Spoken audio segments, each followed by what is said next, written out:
इस कार्यक्रम के प्रायोजक हैं smart mobile zone Dhalpur Kullu, smart लोगों की पहली पसंद। ऑप्टम फर्नीचर रिवाल्सर, फर्नीचर की विस्तृत रेंज, ऋतु एजेंसी सेवाग, फैमिली एंड लग्जरी फैसिलिटी के साथ विशाल banquet hall Mandi, party furniture और वेंकट हॉल की सुविधा। अशोका हॉस्पिटल नगवाई, आपके स्वास्थ्य का सच्चा साथी। कमरू घाटी हनी मंडी, पूरे भारत में शहद की होम डिलीवरी की सुविधा। Shinde sky dental and skin therapy, Sundarnagar जिला मंडी और विजन इंडिया फाउंडेशन। आओ मिलकर भारत को समृद्ध राष्ट्र बनाएं। नमस्कार, न्यूज प्लस के इस खास कार्यक्रम में आपका स्वागत है। मैं हूं डीआर गौतम। आज हम मिलाने जा रहे हैं एक ऐसे दंपति से जिन्होंने अपने जीवन में लगातार संघर्ष किया और अपने संघर्ष के बावजूद उन्होंने एक ऐसा मुकाम हासिल किया जिसे हिमाचल में हासिल करना किसी ऐरे गैरे का काम नहीं था। जी, हम बात कर रहे हैं इंश्योरेंस सेक्टर की। इंश्योरेंस सेक्टर के अंदर हर व्यक्ति काम करने से थोड़ा बहुत हिचकिचाता जरूर है, किंतु ऐसा नहीं है कि इस सेक्टर में संभावनाएं नहीं है। बहुत ज्यादा काम किया जा सकता है। आज हम मिलाने जा रहे हैं आपको रुपेंद्र सिंह से, जिन्होंने 2009 में पंजाब टेक्निकल यूनिवर्सिटी से एमबीए किया और इसके बाद इनके पास लगातार नौकरियों के अंबार थे। पर ऐसा नहीं था कि ये नौकरी नहीं करना चाहते थे, किंतु उससे पहले इनकी एक शर्त थी कि उन्होंने घर के आसपास की जो खेती है, पूर्वजों के जो खेत खलियान है, उन्हें भी संभालना है। इन्होंने लगातार 9 वर्ष तक वहां संघर्ष किया। जानेंगे इनके संघर्ष की कहानी। और 2019 में इन्होंने ज्वाइन किया HDFC लाइफ। तब से लेकर के लगातार 5 साल तक इंश्योरेंस सेक्टर में काम करते रहे और वो दिन भी आ गया जब इन्होंने भारत का इंश्योरेंस सेक्टर का सबसे बड़ा पुरस्कार भी अपने नाम हासिल कर लिया। जी हाँ, हम बात कर रहे हैं MDRT पुरस्कार की। यह पुरस्कार इस वर्ष इंडोनेशिया के बाली में वितरित किया गया और उसमें पहुंचे थे कुल्लू जिला के रहने वाले रुपेंद्र सिंह जी। रुपेंद्र जी से जानना चाहेंगे हम कि आखिर कैसे ये संघर्ष की कहानी शुरू हुई। वर्ष 2009 में आपने MBA किया, जबकि आपके पास नौकरियों की संभावना थी। इसके बावजूद भी आपने जॉब नहीं किया। लगातार 10 साल तक आप घर में रहे, पारिवारिक परिस्थितियों को देखते हुए आगे बढ़ते रहे। तो पहले तो हम जानना चाहेंगे कि इन 10 वर्षों में आखिर क्या वजह थी कि आपने कोई जॉब नहीं किया और 2019 में आप HDFC लाइफ में आ गए। सबसे पहले तो मैं अपने सभी देवी देवताओं का, माता पिता का, सबका धन्यवाद करना चाहता हूँ, जिनके आशीर्वाद से बहुत बड़ी तो नहीं, चलो जो भी उपलब्धि है वो हासिल कर पाया। और जैसा कि आपका प्रश्न है कि 2009 में MBA करने के बाद आपने जॉब को क्यों नहीं प्रेफर किया, तो जॉब का सर मेरा बचपन से ये था कि मैं कभी भी मतलब किसी के अधीन होकर काम नहीं करना चाहता था। मैं हमेशा चाहता था कि मैं कुछ अपना वो करूं, चाहे बड़ा नहीं तो कुछ छोटा मोटा वो करूं, और बट अपना करूं। इसी उद्देश्य को मैंने अपने सामने रखते हुए जो भी हमारे पूर्वजों की जमीन थी वहां पे पहले अनार का बगीचा लगाया, उसको पूरी तरह से तैयार किया, उससे अच्छी रिटर्न हासिल की। उसके बाद मेरे सामने 2019 में मैं अंदर से एक वो थी कि मैं अपने समाज के लिए भी कुछ करना चाहता था। उसी को उद्देश्य को सामने रखते हुए मैंने अपनी वाइफ से डिस्कस किया। उन्होंने भी इसमें आपको पता ही है कि आजकल युवा या तो जॉब को प्रेफरेंस देते हैं, बट मैं उनका भी आभारी हूँ कि उन्होंने मेरे इस काम को सपोर्ट किया। खुद भी वो अच्छे पढ़े लिखे हैं, MA BEd हैं, अच्छी जॉब हासिल कर सकते थे, लेकिन उन्होंने भी मेरा साथ दिया कि नहीं, अगर आप ये काम कर रहे हैं तो मैं आपके साथ हूँ। और हम दोनों का यही था कि एक समाज के लिए कुछ करें। फिर हमें ऐसा कुछ वो अपॉर्चुनिटी समझ नहीं आ रही थी कि हम क्या मतलब वो करें। इसी दौरान जब हम बगीचा तैयार करके रेडी हो गए, इस दौरान हमारे उसमें ये अपॉर्चुनिटी आई कि आप इस सेक्टर को ज्वाइन करिए और इससे आपका समाज सेवा का जो हमारा उद्देश्य है वो भी फुलफिल हो जाएगा और अपनी अर्निंग जो है वो भी हो जाएगी। बस तो पहले कोई ऐसा ये नहीं था कि हमने कोई ऐसा अवार्ड या कुछ ये वो करना है। जब धीरे धीरे चलते रहे इसमें तो लोगों का विश्वास हासिल कर पाए, लोगों को समझाया कि ये क्या चीज़ है।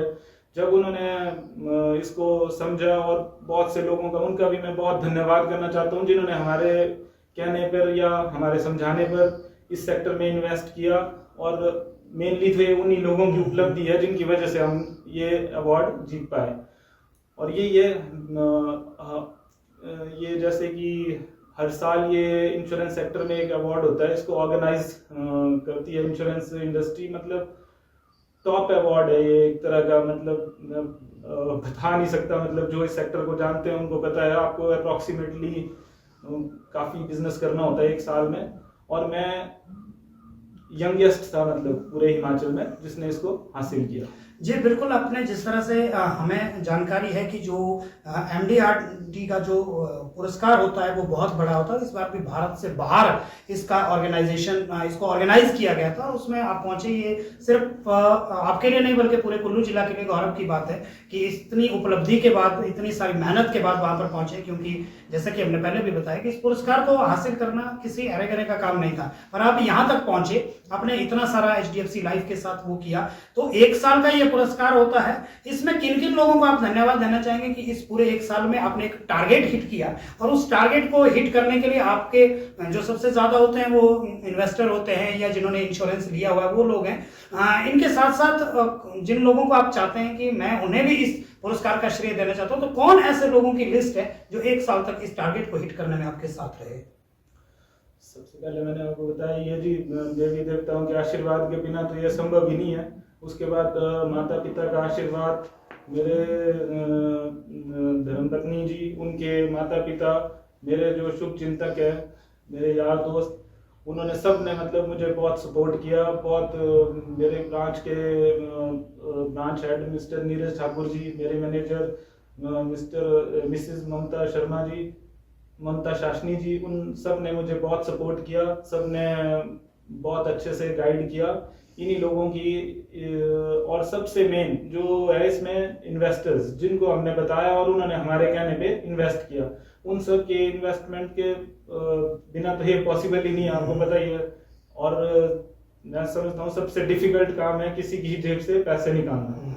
और ऐसा भी नहीं है, इस सेक्टर में बहुत सी भ्रांतियां भी है। मतलब लोगों को यहाँ पे ये डर रहता है कि मेरा पैसा डूब ना जाए या ये ना हो जाए, ये सब चीजें ना हो जाए। पहले तो लोगों को इस चीज के रिगार्डिंग अवेयर करना, चलिए थोड़ी बहुत एजुकेशन भी थी, और फाइनेंस के बीच में जो MBA किया था, मेरा मेजर भी उसमें फाइनेंस ही था।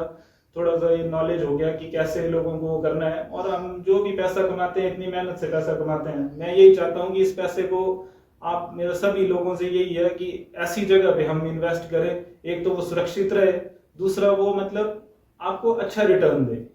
आजकल लोग जो ये करते हैं बैंक FDs और ये सब कुछ, मैं तो इन चीज़ों में प्रेफर नहीं करता, ना मैं किसी को ये सजेस्ट करूंगा कि बैंक FDs वगैरह में आप इन्वेस्ट करिए, क्योंकि नहीं रिटर्न है उसमें। इसके अलावा बहुत सी ऑप्शन है, आप मतलब सुरक्षित ढंग से अपने पैसे को वहां पे इन्वेस्ट कर सकते हैं। और यही है, मैं सबसे ज्यादा तो अपने इन्वेस्टर्स को, जिन्होंने मेरे ऊपर और HDFC के ऊपर भरोसा करके मेरे साथ इन्वेस्टमेंट की, सबसे ज्यादा श्रेय तो उन्हीं लोगों को देना चाहता हूँ।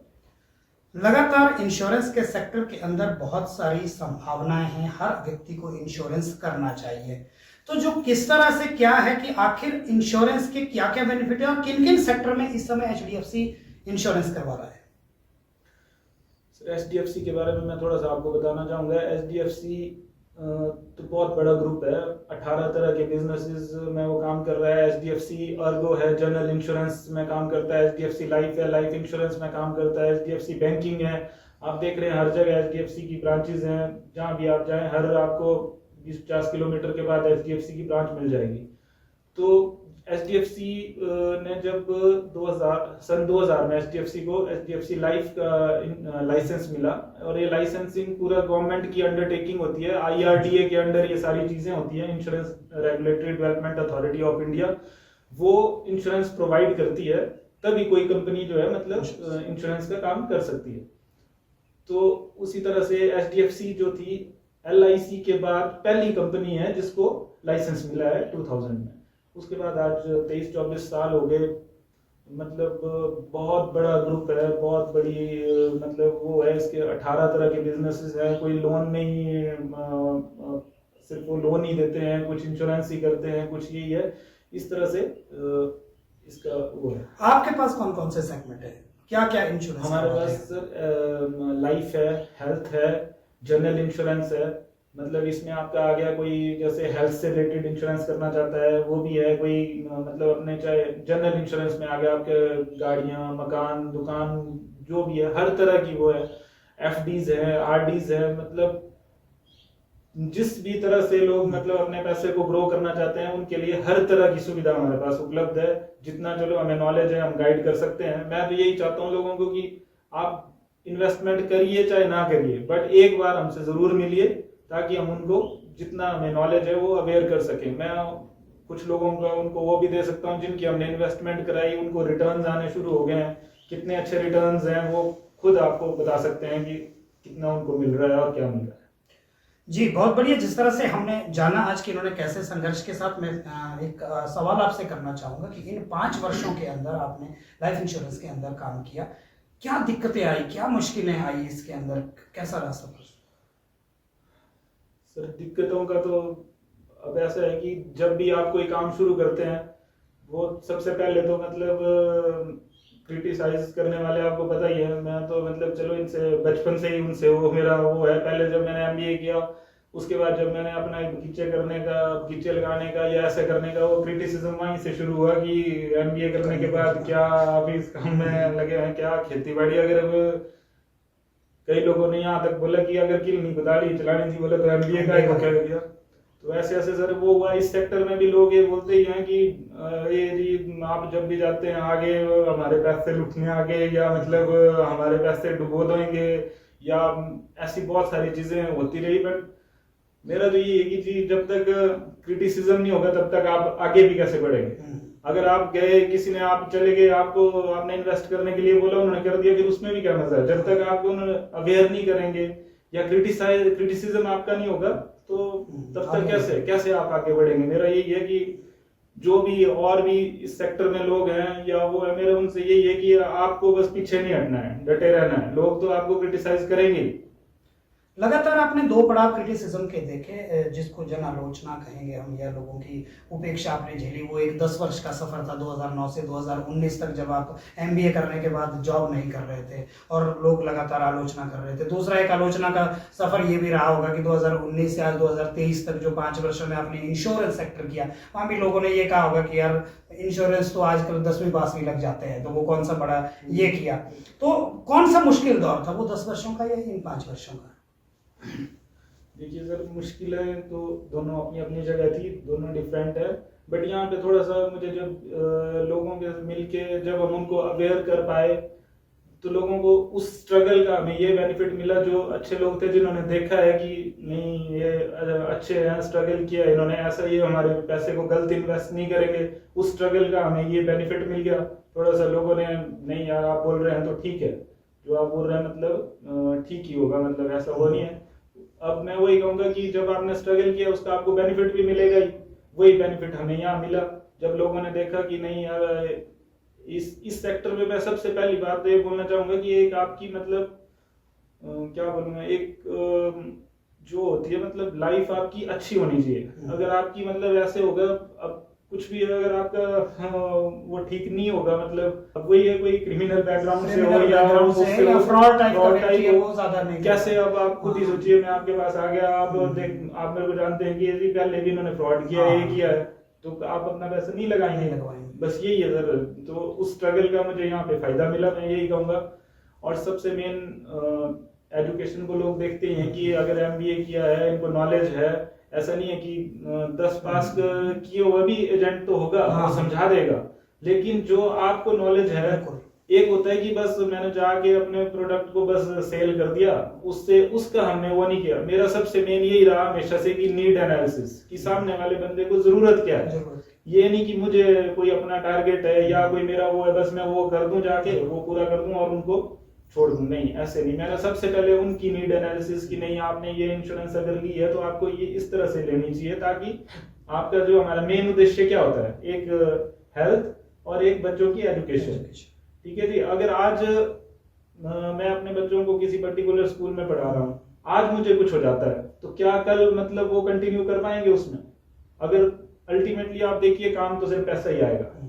यार दोस्त रिश्तेदार चलो आपके बहुत अच्छे होंगे, बहुत ही अच्छे होंगे, तो 2 दिन 4 दिन 10 दिन कर लेंगे, उसके बाद तो आपको ही करना है। वहां पे आपको क्या हेल्प करेगा? सिर्फ आपने जो पैसा इकट्ठा किया है, या बस उसी चीज के लिए ये है।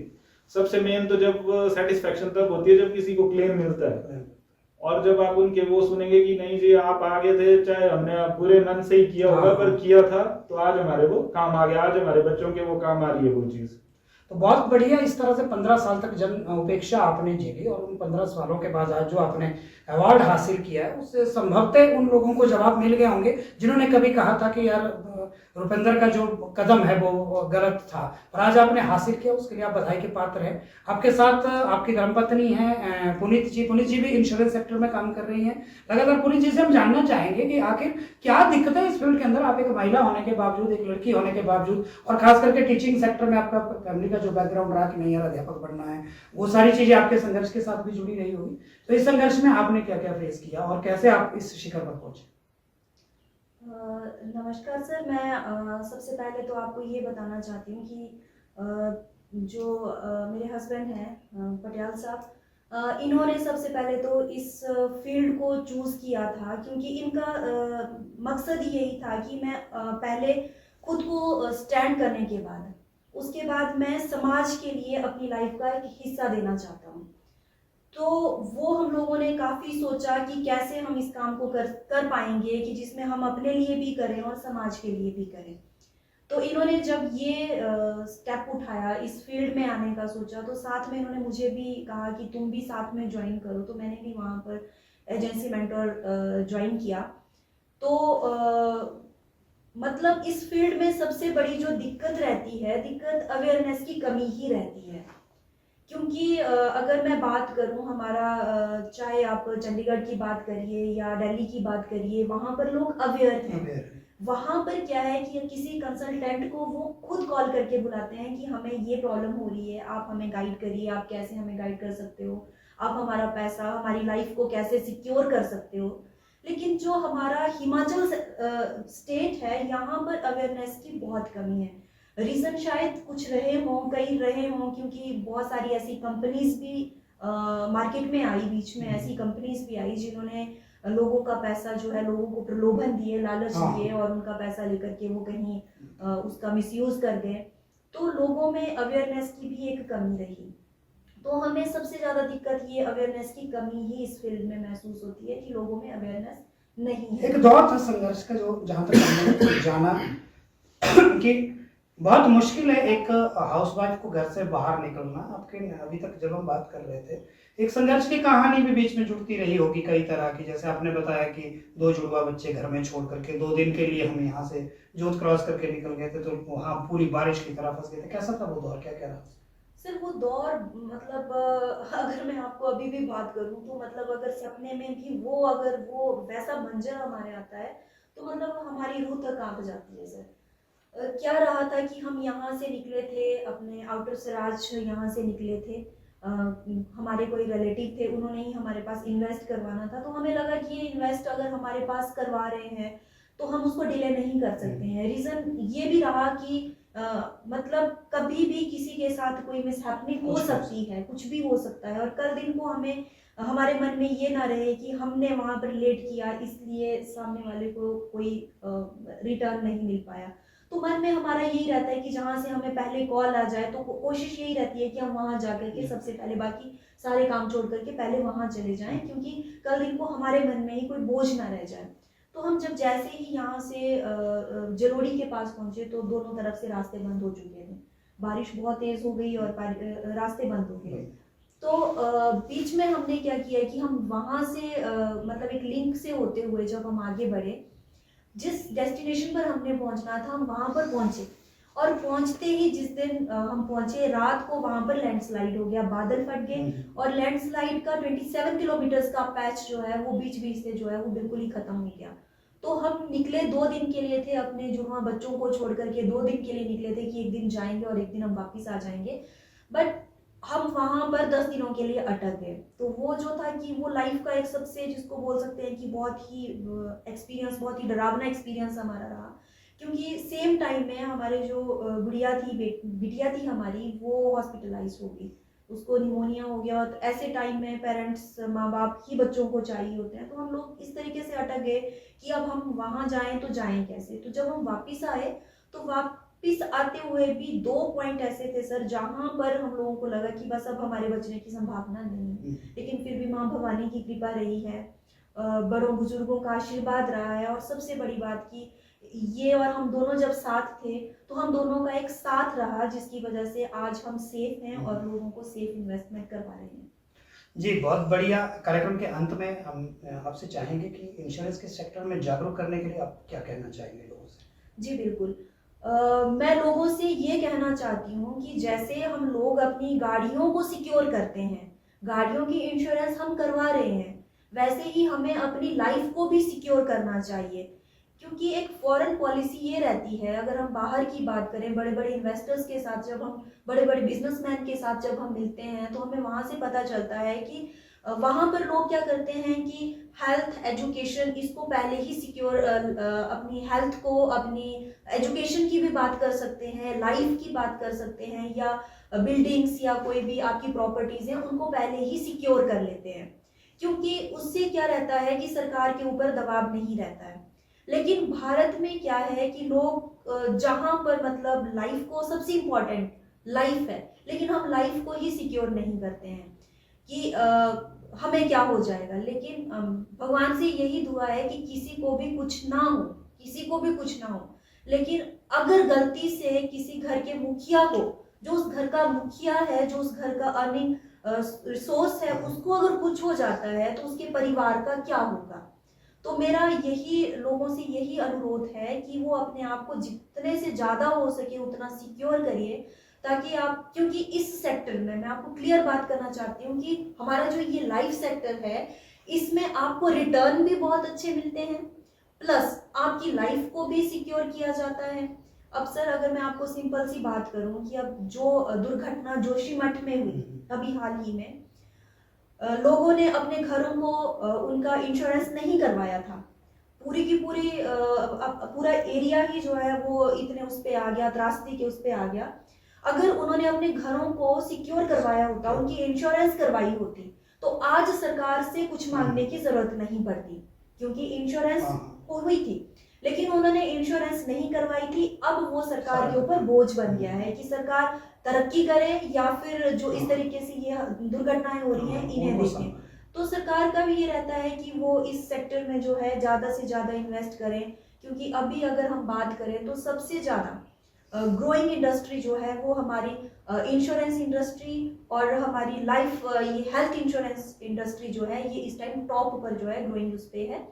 तो मेरा लोगों से यही अनुरोध है कि अवेयर होइए, क्योंकि इंश्योरेंस सेक्टर में आपका पैसा डूबता नहीं है, कोई भी इंश्योरेंस कंपनी आपका पैसा लेकर के कहीं नहीं जाती है, क्योंकि जिस तरह से बैंकिंग सेक्टर को आरबीआई देखती है, उसी तरह से आईआरडीए जो है वो इंश्योरेंस सेक्टर को देखती है, और पूरा आईआरडीए की पूरी नज़र इंश्योरेंस सेक्टर पर रहती है कि वो कस्टमर का पैसा किस तरीके से लगा रहा है। तो आप अवेयर होकर के अपने पैसे को बेधड़क होकर के, निश्चिंत होकर के आप इंश्योरेंस सेक्टर में लगाइए, आपको रिटर्न भी अच्छा मिलेगा, साथ में आपकी लाइफ भी सिक्योर होगी, आप एक अच्छी जिंदगी भी जी पाएंगे। जी, बहुत बढ़िया। रुपेंद्र जी से हम जानना चाहेंगे कि आपको जो पुरस्कार मिला MDRT, कैसा माहौल था वहाँ पर? किन किन जगहों से लोग आए थे, क्या फील कर रहे थे? माहौल सर बहुत ज़बरदस्त था, पूरे इंडिया से लोग वहाँ पे आए थे, डिफरेंट स्टेट से, वेदर आपका मिजोरम, केरला, दिल्ली, मतलब सारी स्टेट से आपके लोग वहाँ पे पहुँचे हुए थे। हिमाचल से, जैसे मैंने आपको बताया, ये हम 3 लोगों ने ही क्वालिफाई किया था, जिसमें से एक किसी कारणवश जा नहीं पाए, एक उन्होंने अपने हस्बैंड को सेंड किया था, और एक मैं था।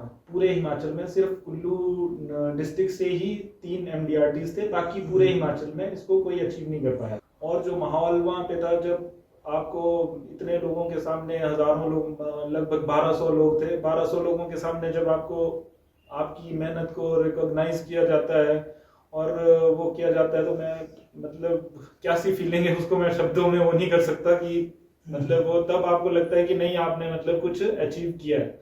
बस मेरी यही है लोगों से कि निश्चिंत होकर अपने पैसे को, हाँ ये जरूर है कि हर किसी के पास वो नहीं, इन्वेस्ट नहीं, जिसको अच्छा नॉलेज है उससे डिस्कस करके ही अपने पैसे को इन्वेस्ट करिए, ताकि आपका पैसा भी सुरक्षित रहे और आपको बहुत अच्छे रिटर्न मिले। जी, बहुत बढ़िया। हम आपको एक बार न्यूज़ प्लस की पूरी टीम की तरफ से आपको हार्दिक शुभकामनाएं देते हैं कि आपने इस पुरस्कार को जीता। और दर्शकों से भी हम आग्रह कर चाहेंगे कि आप कुछ कीजिए ना कीजिए कोई दिक्कत नहीं, पर इंश्योरेंस जरूर कीजिए। कार्यक्रम के अंत में हम एक बार फिर से आप सबको हार्दिक बधाई कि आप इस सेक्टर में हैं, लगातार इस सेक्टर में लंबी तरक्की करें, नए शिखर तक पहुंचे। आज के कार्यक्रम में बस इतना ही। अगले कार्यक्रम में हम कुछ और शख्सियतों से, कुछ और हस्तियों से आपसे मिलाएंगे। तब तक के लिए नमस्कार। इस कार्यक्रम के प्रायोजक हैं smart mobile zone Dhalpur Kullu, smart लोगों की पहली पसंद। ऑप्टम फर्नीचर रिवाल्सर, फर्नीचर की विस्तृत रेंज, रिदो एजेंसी सेवाग, फैमिली एंड लग्जरी फैसिलिटी के साथ विशाल banquet hall Mandi, party furniture और वेंकट हॉल की सुविधा। अशोका हॉस्पिटल नगवाई, आपके स्वास्थ्य का सच्चा साथी। कमरू घाटी हनी मंडी, पूरे भारत में शहद की होम डिलीवरी की सुविधा। Shinde sky dental and skin therapy, Sundarnagar जिला मंडी और विजन इंडिया फाउंडेशन। आओ मिलकर भारत को समृद्ध राष्ट्र बनाएं।